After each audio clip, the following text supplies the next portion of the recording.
So today we have Joshua Hickey with us. He's a senior technical consultant at Mayo Clinic. And I'd like to start with a quick introduction. Joshua, would you like to introduce yourself?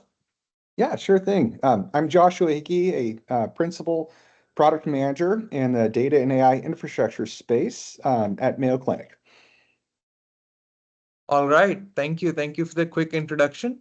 So for today, we'll be discussing about AI, the different gaps in patient experience, how AI is transforming care, and we'd like to hear your insights on these. Sounds great. Looking forward to it.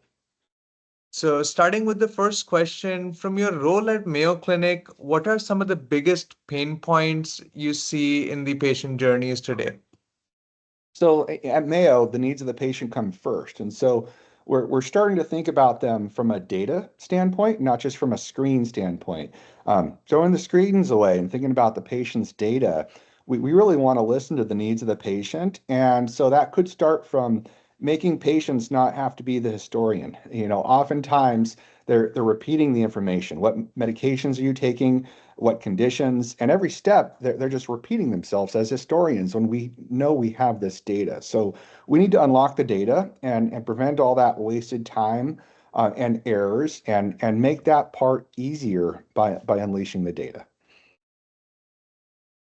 Right, right. Is that the only pain point that you see, or are there some other major pain points that you would also like to share?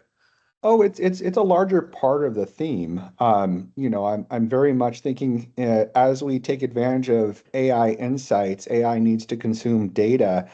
And EHR interoperability and stitching it with other data sets can curate any experience we imagine. And so it all starts from the data foundation, as far as thinking about what do we have access to generate the insights needed to transform the experience. The experience in the screens is really just the icing on the cake. It's the data foundation that sets us up for success. Right, right, absolutely. So, how do you balance the complexity of healthcare systems with the need for simple, intuitive patient experiences? Um, The complexity should stay behind the scenes, and so all the heavy lifting with the data is what we try to do so that the experiences come across simple, but certainly that's the foundational work that takes the most effort. We do want to stitch together the EHR data with your preferences, the unique needs of every individual. And so we think about it as, once I can stitch together what we know from the EHR system and what you prefer, as you may have done this through account setup or any other interaction, I can really curate a better experience. And so if you think about this in the scheduling aspects, if we're scheduling you for an appointment, we already know perhaps you're a morning person and we can give you alternative slots in the AM, or if you have a child pickup. These are things we should already know if we could stitch together the needs of the patient. Right, right, absolutely. And how do you see simplifying these complexities even in the back end? Because this must be a challenging issue when it comes to making sure that the experience is still seamless and the Yes. patients, yeah, So I believe that, if you look at the history of Epic, it was built around clinician workflow, not patient needs. And so spinning it to the needs of the patient, we really have to understand that the patient needs first. And by doing so, we get out of force fitting some of the clinical workflow and really fitting it around that patient need for their experience that we're creating the experience for. And so I really believe it's using that perspective that can really change and make it a much better experience. absolutely, absolutely. The technology is not about the product, it's about the people. Yep. So, where do you think technology often misses the mark when it comes to real patient needs? They, it's workflow. Process has always been described. If you automate a bad process, you get an automated bad process. And so we've got some process to think about. Where do these processes come from? Do we understand the process first before we throw automation at it? Oftentimes, you can improve the process before automating. And so that does take some discovery ahead of time. So before jumping into the hype of a solution, fixing the underlying process and choosing the right process that you're going after, and really making sure it aligns to the people. So, that process may have been invented for a different role, and the processes we're caring about in the needs of the patient and what that person and what the human experience is going through. um, some of these processes may be old that we don't want to necessarily force fit a person through. Right, right. Are there any experiences or stories that you have seen in your career that you'd like to share?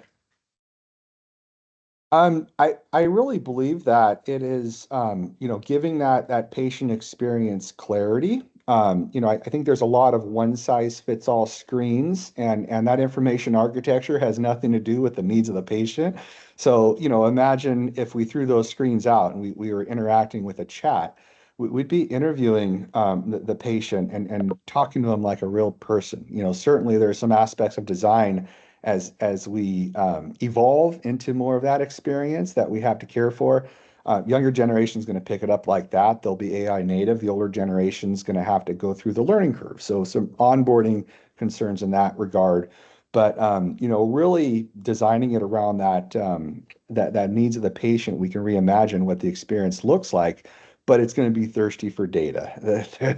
There's no chat without the data that's going to provide the insights necessary. And I think the insights can be curated in different audiences. So if someone does want the technical jargon, like a physician, you can get down to the complexity of all the details of all these clinical terms that we're used to. For the patient perspective, AI does a great job at summarizing to give those insights. And so the same data set can curate two different experiences based on the level of medical terminology, and explainability the physicians would like, whereas a simplification, summarizing what the chart shows for what the patient would like, ultimately keeping them both on the same page. Whereas this is in the Right. details, is in the summary, but they're aligned, and then giving that patient something they can digest. So they can repeat it back to loved ones. Hey, this is the situation I'm in. They get lost if we overwhelm them with details that we haven't curated into insights that fits their needs as a patient. Right, right. Absolutely. So, what is one thing that patients are consistently expecting from health tech and that we're still not delivering well? They expect us to remember. And so you're engaging with the same person from the same brand. And they Right, have expressed themselves over and over and over again. It gets very repeating myself is crazy, and a different care team member comes in. I've repeated myself, and it's like I'm a broken record. And that's not respecting the needs of the patient. That's, we have the data. We just have it in silos. And so, that's really where we have to stitch that together around that patient. I think about it as a 360 view, where data comes first. And so you may have different domains. You may have a call center. You may have an app. You may have a portal. You may have a CRM. And all these systems are selfish, and they're kind of serving their own domain. Throw those screens away, put the data set around the patient, and remember what the person has told you so you don't have to repeat themselves. right, right. In this regard, like, can you share an example where a small change in the design or workflow can make a big impact? Even like in remembering, adding context, have you experimented with any models that are able to do that and are able to improve that issue? I think the slam dunk one that I saw was looking at the complexities of a billing screen and all that the user goes through. And my son's like, hey, I don't use desktops. I use text. So he would have a preference of text. And so when it comes time to pay the bill, getting that over text, doing the quick pay and done with it, you just bypassed, all this over-engineered design around the complex features of billing and did it in one text, and that was their preference. And so learning preferences of individuals is key, because I can bypass the clunky screens that you may have thought that the users want and simply satisfy it over a text. And that channel switching so that the next step can be done over your preferred channel is key. Right, right. And you oversee data analytics, AI infrastructure. How do you see AI, especially with context and the data layer of context?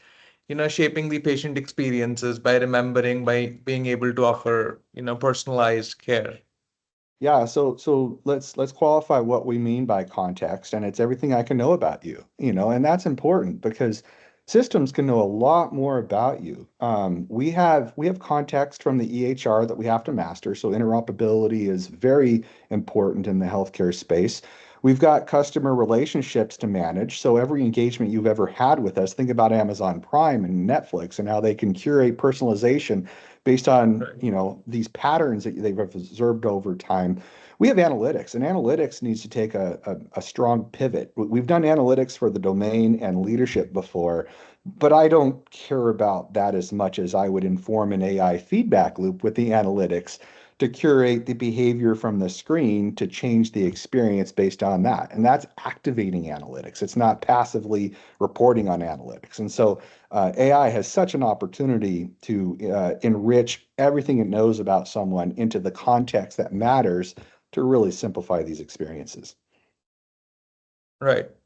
So, what is the extent that you have seen in a practical setting? Because we all are working in this space, and there's a lot of development happening and a lot of opportunities that we are all identifying. But I just wanted to know, in a in reality, where have you seen this already been implemented? So I'm currently working on clinical trials, and so I have rationalized the old data source where we had clinical trials, and I moved it into Google Cloud Platform and exposed it over an API. That API was immediately picked up by an AI ML team, and they started to use that technology for better patient matching. So on the research operations to match patients against clinical trials. They immediately used AI in order to take advantage of that API first approach.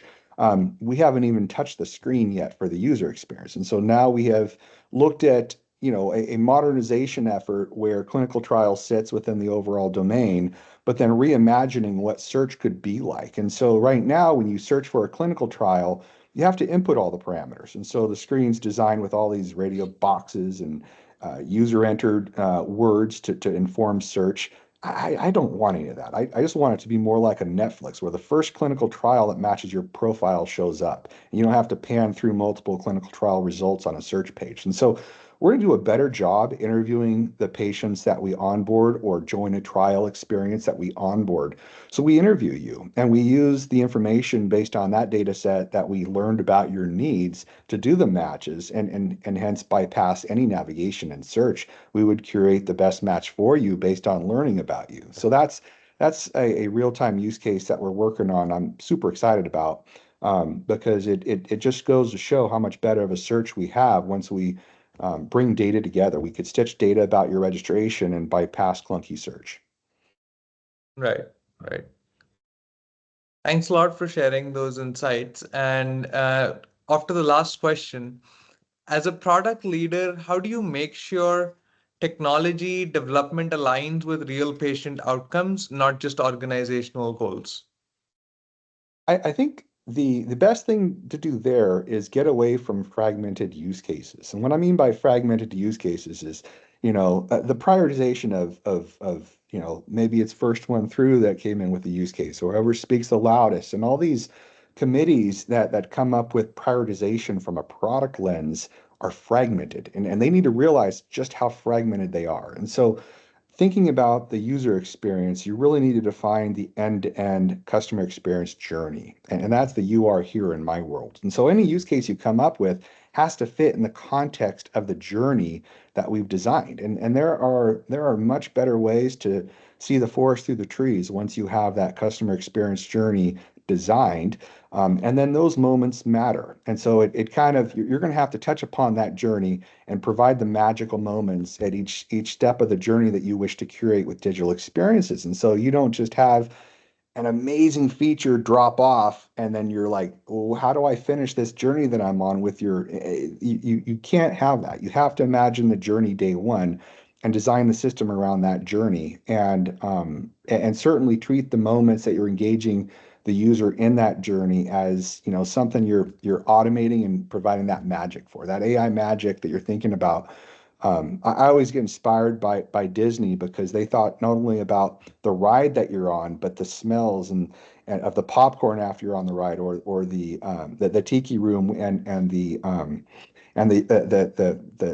pineapple yogurt after. It's like you have this mix of experiences that you can package, but you didn't individually think about them. You're on a journey. You have the map of where they're going, and you really see the forest through the trees on that customer experience. Right. Thanks a lot, Joshua, for sharing all of that. We are out of all the questions that we had scheduled for tonight, but I have one more question as a follow-up to the last one we just spoke about.